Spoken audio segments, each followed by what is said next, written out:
24th, 2022. Dr. Esther Ellis is joining me on behalf of Commissioner Justa Encarnacion of our Health Department, and she's joining us to tell us the latest about COVID-19 and monkeypox data and information on where Virgin Islands residents can get a COVID-19 test, vaccine, booster shot, and also information on where and how you can get vaccinated against monkeypox. But before I go to the Department of Health, I'd like to thank BVI Premier Dr. the Honorable Natalio Wheatley, his lovely wife Carolyn, and the government and the people of the BVI for their warm welcome and hospitality in hosting the USVI's delegation at this year's USBVI Friendship Day celebration in Tortola this past weekend. I have to say it was a splendid event and a communion of sorts between peoples who are really one, the British Virgin Islands and the Virgin Islands. The singing of the anthems remind us how we laud living here in these beautiful Caribbean waters and how much we have the respect for the land and the people that live here. Always understanding that we need courage, wisdom, and understanding as we move forth into some stormy waters and perilous times as we see ahead. But nevertheless, we have true leadership and courage that represents the people and continues to do so in a way that is mutually beneficial to both our territories. So thank you again to Natalio, the Premier, Natalio Whitley, my good friend Kai Reimer, and the rest of the ministers over there who hosted us this weekend. It really was a great celebration. I also want to say thank you to Governor Rankin, who also sat at our table and was quite the entertainer this weekend as well. In a similar vein, I had the privilege of hosting the Premier of Nevis, the Honorable Mark Brantley, in the territory this weekend. That was entertaining as well. We had him over last night, and I cooked up some jerk pork and chicken and steaks and all the trimmings for the Premier. He had a wonderful time. We had a chance to discuss our mutual beneficial things amongst us and trade in the Caribbean. We also had a chance to really just talk about family, island living, and what we should be looking forward to on the global stage. So thank you, Premier.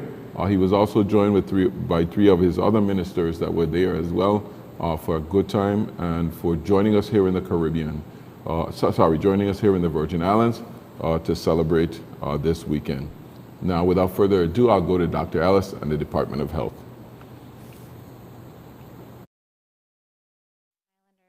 Thank you, Governor Bryan, for this time to share public health information with our residents. Today, the Department of Health reports that we have had a slight increase in active cases from those recorded last Monday. This is to be expected as we approach the winter months and see an influx in travelers from other jurisdictions who may also be experiencing increased cases. Today, we have a total of 41 active cases territory-wide, 36 on St. Croix, 3 on St. Thomas, and 2 on St. John.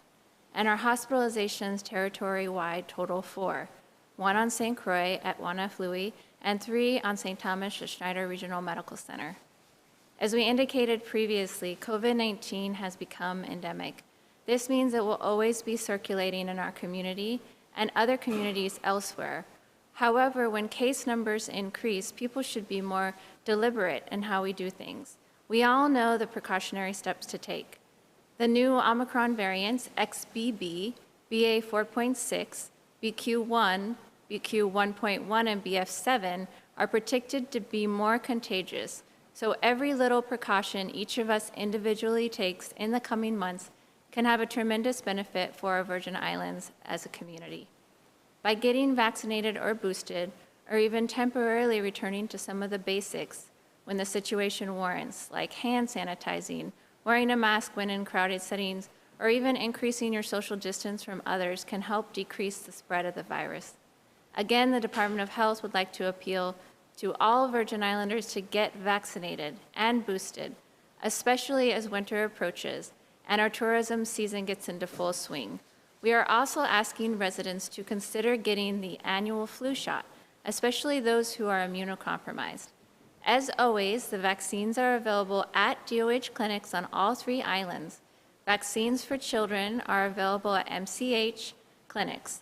Please make a vaccine appointment for your child by telephoning 340-244-0016 on St. Croix or 340-777-8804 extension 2600 on St. Thomas and 340-776-6400 on St. John. The bivalent vaccine is also available now for children aged 5 and older. The testing schedule remains the same. St. Croix's testing is on Monday through Friday, 9:30 a.m. to 10:30 a.m. in the Charles Harwood Memorial parking lot. St. Thomas testing is on Monday, Tuesday, Thursday, and Friday, 9:30 a.m. to 10:30 a.m. at the Schneider Regional Medical Center loading dock, and St. John testing is Wednesday from 12 noon to 3 p.m. in the Vipa gravel lot. As far as monkeypox is concerned, the department is pleased to report the Virgin Island continues to have no confirmed cases. The Department of Health would also like to remind everyone of the governor's Our Best Life program, presently known as Mind and Body Walkout Wednesdays. This week's sessions will be held on Wednesday at the Eliza McBean Clock Tower on St. Croix, the Emancipation Garden on St. Thomas, and Orville Brown Basketball Court on St. John. Each session begins at 5:30 p.m., so join us for some good old-fashioned Soca Zumba. Thank you for the time, Governor. Now back to you. Thank you, Dr. Ellis, and for that. It's good news to hear that we are dealing with the pandemic. We're still dealing with it out there, so we want everybody to remain safe. I see a lot of you still wearing your mask, so thank you for that as well, too. Anything that makes you feel safe, and let's be supportive of those people. A lot of times we see people with masks, they have people with compromised immune systems at home. It's not necessarily about them, but about the people that they take care of on a daily basis. So let's keep it going. Now, I want to talk a little bit about improvements. We've done so many things over the last 3.5 years to improve St. Croix, St. Thomas, and St. John. But specifically in St. Croix, we modernized the Midre Commons Park. We got in with the community and put up over $400,000 to get that going. We completed improvements to the departure lounge at Henry E. Rosen Airport. That departure lounge now is beautiful. They're in the process of putting in the restaurant in there, which is going to be nice as well to complement the lounge, which has been totally modernized. We made significant investments in beautifying the towns of Frederickstead and Christiansted, or $1 million along the Frederickstead waterfront, all the underwater lines that we did, underground water lines, the paving of the roads, lots more to come in terms of improving Frederickstead town. The national park is almost finished with beautifying the boardwalk embankment there by the national park in Christiansted. That's what just about done, should be done before the end of the year. We sold King's Alley. King Christian is now coming along beautifully. There's like 3 restaurants in there right now. And there are a lot of little businesses popping up in our downtowns here and there, little restaurants, eateries and whatnot, coffee shops. That's something we'd like to see, even apparel. So overall, our tourism product is getting better. Day by day, our tourism product is really getting better. And since then, we have seen real favorable response. I mean, St. Croix, for the first time, I remember during COVID, you actually had to make reservations to go into the restaurant. And that has been going really well for about 1.5 years, of course. Now we're gearing up for the opening of the new tourism season this year. That's going to be taken off in November and December as usual. You could see the reopening of the Grape Tree Hotel, and I talked about the King Christian as well. But today, in continuation of that push to bring more rooms and more things to do on the island of St. Croix specifically, we are proud to announce that today we sent to the legislature a fully executed lease for an agreement between the government of the Virgin Islands and the Christiansted Harbor Resort and Marina LLC for the redevelopment of the historic 7.2-acre hotel on the Key property, and that we are transmitting that full agreement down to the legislature. So what we're talking about under this agreement now is that the company will receive a 60-year lease and undertake a 2-phase, $25 million development and renovation of the resorts. For people who don't know, this Protestant Key sits in the center of the Christiansted Harbor. You have to take a ferry over to it. A little hotel over there has been in existence for quite some time. This redevelopment agreement now includes the renovation of the 55 existing units. So the units that are there are going to be renovated in a way and modernized. We're going to upgrade the pools, the restaurant facility, the beach facility is going to have a new dock they're going to put in over there. And with that, they're also going to be adding 60 rooms. So we're going to have 115 rooms now in downtown Christiansted active, because a lot of those rooms at the Key were actually not active. So that's 150 new rooms over at the Key, which is opening tremendous possibilities in terms of the traffic that'll be in downtown Christiansted. The time couldn't be better. We're doing a lot of things. As I'm saying, we just signed an agreement with Royal Caribbean that triples the amount of cruise ship passengers that we have coming into St. Croix. So all of this perfectly complements the sale and development of the Kings Alley Hotel piece that we did earlier.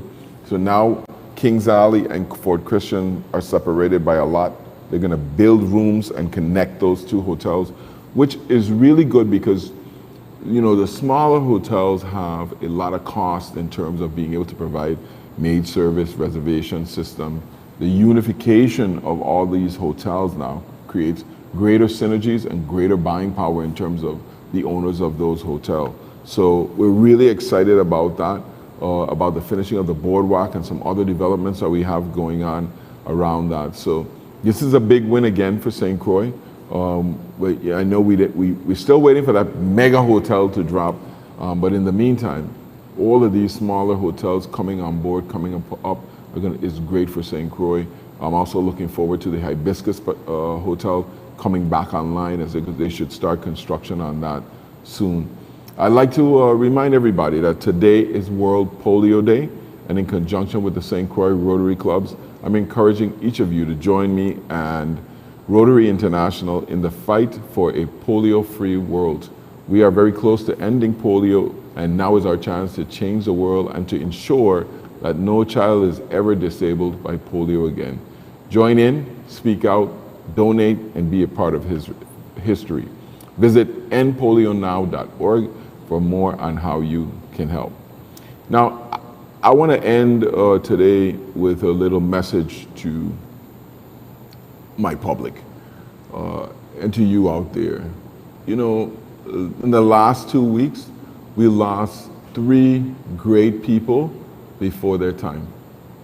Vincent Henley, a teacher. It was so funny. I was sitting next to him in the barbershop a couple days before, talking about his retirement and what he was going to do. And you know, he was really excited about getting to do more community stuff. He didn't plan on retiring, just retiring from the government. Kowisi Adams, the young man, 27 years old, went spearfishing with his brother and unfortunately passed away. And Ryan Green, a long time attorney here in the Virgin Islands, who's very active in the community. Nice, beautiful guy who they found his body apparently drowned. You know, we often take people for granted.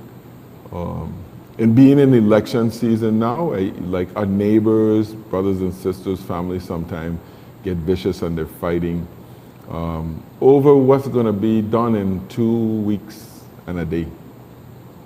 We have to remember that we live in this community and very close-knit.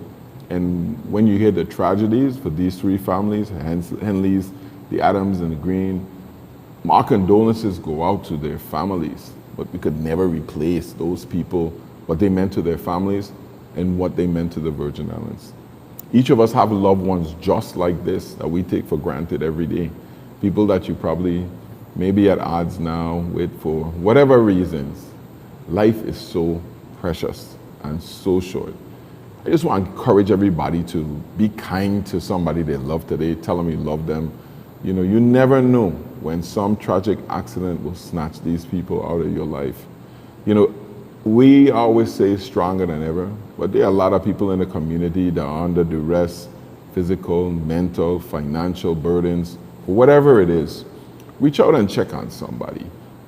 These are trying times, and as much opportunities are out there, there are a lot of people who are sick, seniors who are lonely, families that are just under economic pressure because of tremendous inflation we go into.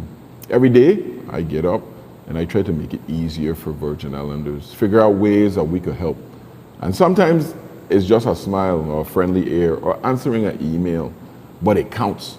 And it counts when you do it too. So I'm encouraging everybody to, be nice to one another and spread some love. I know it's a fiery election that's going on and everything, but remember, we all love one another. We all have to live in this community together. And you never know when that time you see that person is the last time you see them. Just like when I sat next to Vincent Henley in that barber chair. I think we have Susan Ellis on the line. I will take any questions from her. Thank you, Governor. How are you today? I'm well. Can you hear me all right? Oh, okay. Yeah, I can hear you. Go ahead. A question for you. Oh, thank you. A question about the hotel on the Key. Is that going to be a Chris Pardo project? And do we have anybody selected for construction? That's Chris Prado's project, from what I can understand to the best of my knowledge. James Benton is his contractor of choice, and he will be working on that, as far as I know. Okay, and then a question for Dr. Ellis, please.